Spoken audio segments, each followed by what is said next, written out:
నమస్తే, నేను Priya. Welcome to వీక్షణ. చికెన్ రెసిపీ వెరైటీస్ 100కు పైగా ఉంటాయి. రోజు గిరాకీ.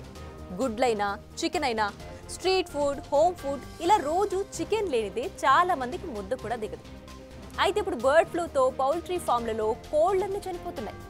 దీంతో కొన్నాళ్లు చికెన్కి దూరంగా ఉంటేనే మంచిదన్న అలర్ట్ ప్రభుత్వం ఇస్తోంది.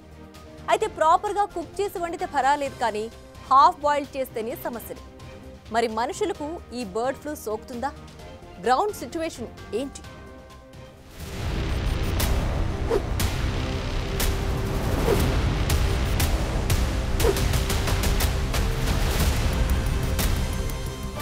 Grilled chicken, chicken tikka, peppered chicken, tandoori chicken, chicken kebab, tangdi kebab, murgh musallam, ఇలా లెక్క పెడుతూ వెళితే చికెన్ రెసిపీస్కు లెక్కే లేదు. తినేవాళ్లు తక్కువేం లేరు. న్యూట్రిషన్ ఫుడ్ విషయంలో తక్కువ రేట్లో ఎక్కువ స్కోప్ చికెన్దే. అందుకే పౌల్ట్రీ ఇండస్ట్రీకి ఎప్పుడు ఫుల్ డిమాండ్ ఉంటుంది. అటు కోడిగుడ్డుకైనా, ఇటు బ్రాయిలర్ కోళ్లకైనా రోజు డిమాండే. కానీ ఇప్పుడు బర్డ్ ఫ్లూ భయాలతో పౌల్ట్రీ ఇండస్ట్రీపై బాంబ్ పడినంత పనయ్యింది. నిజానికి ఫామ్లలో రెగ్యులర్ గా కోళ్లకు రోగాలు రాకుండా వ్యాక్సిన్, మెడిసిన్స్ ఇస్తూనే ఉంటారు. అయినా సరే ఫామ్లలో కోళ్లు వివిధ రకాల వ్యాధులతో చనిపోతూనే ఉంటాయి. వాటిని వేరు చేసి పక్కన పడేస్తుంటారు. కానీ ఇప్పుడు బర్డ్ ఫ్లూ పెద్ద ఎత్తున సోకటంతో కోళ్లన్నీ మూకుమ్మడిగా చనిపోతున్నాయి.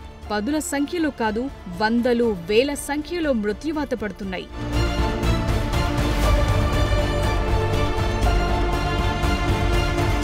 బర్డ్ ఫ్లూ అప్పుడప్పుడే వస్తుంది గాని గట్టిగా వస్తుంది. దీంతో కోళ్లన్నీ దెబ్బకు తుడిచిపెట్టుకుపోతున్నాయి. ఇప్పుడు తెలుగు రాష్ట్రాల్లో, ముఖ్యంగా ఏపీలోని కోళ్ల ఫామ్లలో బర్డ్ ఫ్లూ గట్టిగా పట్టుకుంది. వైరస్ వేగంగా ఒకదాని నుంచి మరో దానికి వ్యాపిస్తోంది. దీంతో కోళ్లన్నీ ఫినిష్ అవుతున్నాయి. వాటిని గుంతలు తవ్వి పాతి పెడుతున్నారు, శానిటైజ్ చేస్తున్నారు. పరిస్థితి కంట్రోల్లోకి రావటానికి ఇంకొంత టైం పట్టే అవకాశాలున్నాయి. దీంతో కేంద్రం అన్ని రాష్ట్రాలకు అలర్ట్ పంపింది. అందులో భాగంగా తెలంగాణ ప్రభుత్వం చికెన్ తినటంపై అలర్ట్ జారీ చేసింది. ఏపీ నుంచి వచ్చే కోళ్లు రాకుండా చెక్ పోస్టులు పెట్టి చెక్ చేసి తిప్పి పంపుతోంది. తెలంగాణ రాష్ట్ర ప్రభుత్వం ఏం చేసిందంటే, పక్క రాష్ట్రాల నుంచి ఈ బర్డ్స్ వలన ఎక్కువగా వస్తుంది కాబట్టి దాని ట్రాన్స్పోర్టేషన్, అంటే బర్డ్స్ వచ్చే ట్రాన్స్పోర్ట్ మీడియంస్ ఏవైతే ఉంటాయో, లైక్ ఈ పౌల్ట్రీ కోసం మన చికెన్ సెంటర్కి వచ్చే పౌల్ట్రీ చికెన్స్ని, తర్వాత చికెన్ సెంటర్కి వచ్చే ఎగ్స్ని, అలాగే డక్స్, తర్వాత లేయర్ బర్డ్స్ని అన్నిటినీ తెలంగాణలోకి రాకుండా నిషేధం విధించడం జరిగింది. బర్డ్ ఫ్లూ విస్తరిస్తున్న నేపథ్యంలో మా జిల్లా అధికారుల ఆదేశానుసారం పౌల్ట్రీ మన జిల్లాకు వచ్చే అవకాశం ఉన్నదో అయితే అవి రానివ్వకుండా ఇక్కడ వాహనాలను ఎప్పటికప్పుడు తనిఖీ చేస్తూ ఏమైనా వస్తే వెంటనే ఫామ్కి మళ్ళీ రిటర్న్ చేస్తూ మన జిల్లాలోకి ఎంట్రీ కాకుండా చర్యలు తీసుకుంటున్నాం. బర్డ్ ఫ్లూకు కారణమయ్యే ఏవియన్ ఇన్ఫ్లుయెన్జా చాలా డేంజర్. ఒకదానికొస్తే మిగతా వాటికి ఈజీగా కాంటాక్ట్ అవుతుంది. తట్టుకునేవి తట్టుకుంటాయి, తట్టుకోనివి చనిపోతాయి. ఎంత మందులు వాడినా సరే ఈ ఎఫెక్ట్ కొన్నాళ్ల వరకు ఉంటుంది. షెడ్లలో సరైన జాగ్రత్తలు తీసుకుంటేనే సాధ్యమైనంత త్వరగా వైరల్ ఎఫెక్ట్ పోతుంది. నిజానికి పౌల్ట్రీ ఇండస్ట్రీకి ఇది పెద్ద నష్టమే.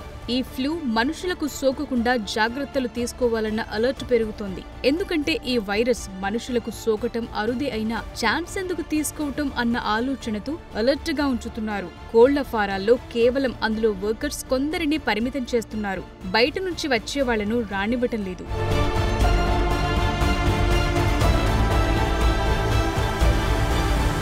నిజానికి వైరస్లు ఒకే రూపంలో ఉండవు. ఎప్పటికప్పుడు మ్యూటేట్ అవుతాయి, అంటే రూపం మార్చుకుంటాయి. సో ఇవి బర్డ్స్ నుంచి మనుషులకు సోకుతాయన్న భయాలు కూడా ఉన్నాయి. అందుకే వరల్డ్ హెల్త్ ఆర్గనైజేషన్ కూడా హాఫ్ బాయిల్డ్ ఎగ్స్, సరిగా కుక్ చేయని చికెన్ తినొద్దని సూచనలు కూడా చేసింది. నిజానికి బర్డ్ ఫ్లూ ఎక్కడొచ్చినా ఏపీ, తెలంగాణలో అలర్ట్ పెరుగుతుంది. ప్రస్తుతం ఏపీలో సిట్యుయేషన్ బాగోలేదు. తెలంగాణలో 6,000 కంటే ఎక్కువ పౌల్ట్రీ ఫామ్లున్నాయి. అందులో 9 కోట్లకు పైగా కోళ్లున్నాయి. అందుకే ఇక్కడ విపరీతంగా వ్యాపిస్తే చాలా నష్టం. సో ఎప్పటికప్పుడు ఫోకస్ పెంచుతున్నారన్నమాట.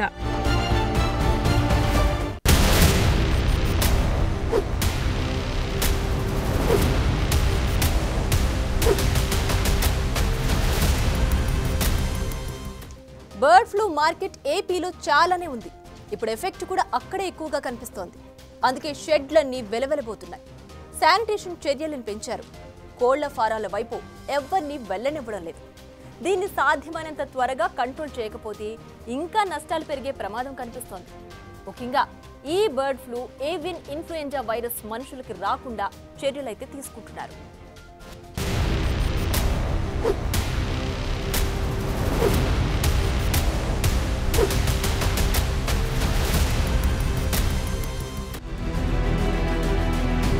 కోడిగుడ్ల ఉత్పత్తిలో ప్రపంచంలోనే భారత్ 3వ స్థానంలో ఉంది. అలాగే కోడి మాంసం ఉత్పత్తిలో ప్రపంచంలో 5వ స్థానంలో ఉంది. ఇందులో ఏపీ వాటా చాలా ఎక్కువ.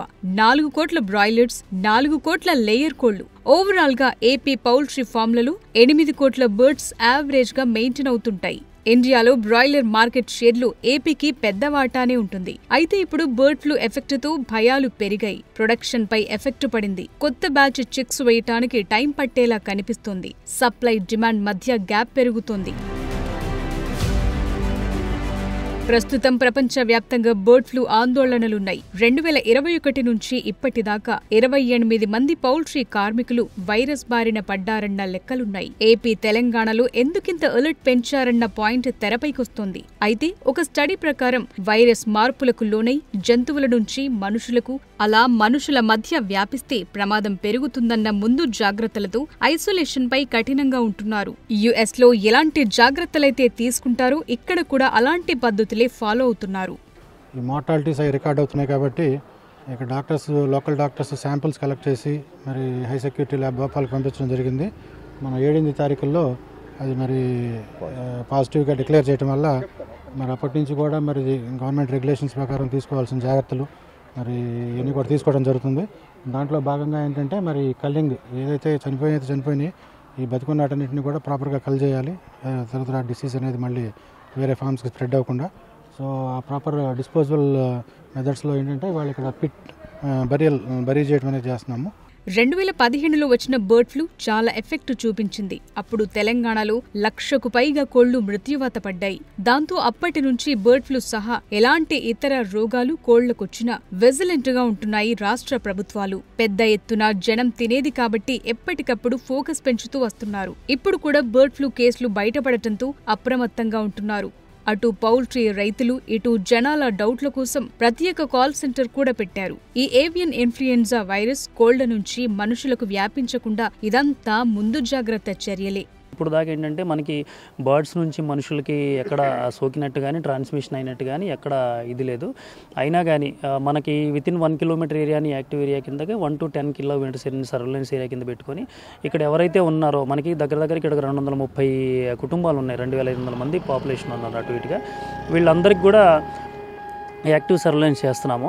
తర్వాత ఎవరైతే ఈ కార్యక్రమంలో పాల్గొంటున్నారో అంటే బర్డ్స్ అన్ని ఎవాక్యుయేట్ చేయడము, వాటిని కల్టివేషన్లో ఎవరైతే పాల్గొంటున్నారో వాళ్ళకి అందరికీ కూడా వసల్టామిర్ ట్యాబ్లెట్ 75 mg రోజుకు ఒకటి చొప్పున 10 రోజులు ప్రొఫిలాక్టిక్ ట్రీట్మెంట్ ఇస్తున్నాము. వీళ్ళని కూడా 10 days పాటు సర్వేలెన్స్ చేస్తాము. ఇక్కడ ఉన్న చుట్టుపక్కల విలేజెస్ అంటే 10 kilometers రేడియస్లో ఏదైతే ఉందో రోజువారీ సర్వే జరుగుతుందండి. హౌస్ టు హౌస్ సర్వే జరుగుతుంది. కోళ్ల ఫామ్లలో బర్డ్ కేజెస్ డైలీ క్లీన్ చేస్తున్నారు. కోళ్లకు రోజు ఫుడ్, వాటర్ మారుస్తున్నారు. హైజీనిక్ వాతావరణం చూసుకుంటున్నారు. చుట్టుపక్కల శానిటైజ్ కొనసాగుతున్నాయి. కోళ్లకు బర్డ్ ఫ్లూ వచ్చిందని గుర్తించేందుకు కొన్ని లక్షణాలున్నాయి. కళ్ల చుట్టూ వాపు పెరగటం, కాళ్లు, మెడ, ఈకల రంగు మారటం, గుడ్ల ఉత్పత్తి ఒక్కసారిగా తగ్గిపోవటం, వేగ్గా కనిపించే కోళ్లను జాగ్రత్తగా పక్కన పెట్టాలంటున్నారు. అటు నెహ్రూ జూ పార్కులో జంతువులకు కోడి మాంసం, గుడ్లు పెట్టకుండా ఆపేశారు. జూలో 1900 జంతువులు, పక్షులు, సరీసృపాలు, ఇతర జాతులున్నాయి. రోజు 60 నుంచి 80 కిలోల రా చికెన్ వాడుతారు. ఇప్పుడది ఆపేశారు. డైరెక్ట్ మీట్ తింటే ప్రమాదాలు పొంచి ఉండడంతో జాగ్రత్తలు తీసుకుంటున్నారు. ఇక బర్డ్ ఫ్లూ భయాలు, ప్రభుత్వాలు జాగ్రత్తలు చెప్పడంతో ఏపీ, తెలంగాణలో చికెన్ షాపులకు కళ తప్పింది. కస్టమర్లు తినటం లేదు, అటువైపు వెళ్లటం లేదు, గిరాకీ లేదు. దీంతో నష్టాలు తప్పటం లేదు. రోజు 2 లక్షల రూపాయలు మరి వ్యాపారం జరిగేది కదమ్మా, మరి ఇప్పుడు మొత్తం ఆగిపోయింది కదా. బర్డ్ ఫ్లూ ఎఫెక్ట్ పెరగటంతో తెలంగాణలో, ముఖ్యంగా హైదరాబాద్లో ఫుడ్ సేఫ్టీ అధికారులు హోటల్స్ పై మరింత ఫోకస్ పెంచారు. చెకింగ్స్ చేస్తున్నారు. కుళ్ళిన చికెన్ ను అమ్ముతున్న వారిని ఐడెంటిఫై చేసి సీజ్ చేశారు. ఇప్పటి వరకు తెలంగాణలో ఒక్క బర్డ్ ఫ్లూ కేసు కూడా నమోదు కాలేదని, చికెన్ 3 రోజుల కంటే ఎక్కువ ఫ్రిడ్జ్ లో నిల్వ పెట్టుకోవద్దని ఫుడ్ సేఫ్టీ అధికారులు సూచిస్తున్నారు. స్ట్రీట్ ఫుడ్ అయినా, హోటల్స్ అయినా చికెన్ ఐటమ్స్ తినేవాళ్లు జాగ్రత్తలు తీసుకోవాలంటున్నారు. మనకైతే తెలంగాణలో ఒక కేసు కూడా ఇప్పటి వరకు రిజిస్టర్ కాలేదండి. కాకపోతే మనం కూడా జాగ్రత్తగా ఉండవలసిన అవసరం ఉంది. ఎందుకంటే పక్క స్టేట్లో బర్డ్ ఫ్లూ వచ్చిందంటే మనం కూడా అలర్ట్ అవ్వాల్సిన అవసరం ఉంది. తెలంగాణ ప్రభుత్వం కూడా అలర్ట్ చేసింది ప్రజలందరికీ కానివ్వండి.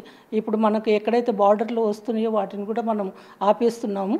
అంతేకాకుండా యానిమల్ హస్బెండరీ వాళ్ళు కూడా ఒక అలర్ట్ నోటీస్ ఇవ్వడం కూడా జరిగింది. అంతేకాకుండా మనం ఇప్పటి నుంచి కూడా మనం కూడా అలర్ట్గా ఉండి ఎగ్స్ కానీ చికెన్ కానీ కొనే ముందు కానీ తినే ముందు కూడా మనం చూసుకోవాల్సిన అవసరం ఉంది. చికెన్ షాప్ నీట్గా ఉందా లేదా, అవి ఇన్ఫెక్టెడ్ కోళ్ళని అమ్ముతున్నారా లేదా, అవన్నీ కూడా చూసుకొని తినాల్సిన అవసరం ఉంటుంది. సో బర్డ్ ఫ్లూ భయాలు ఎప్పటికి తొలగుతాయన్న టెన్షన్లు పెరుగుతున్నాయి.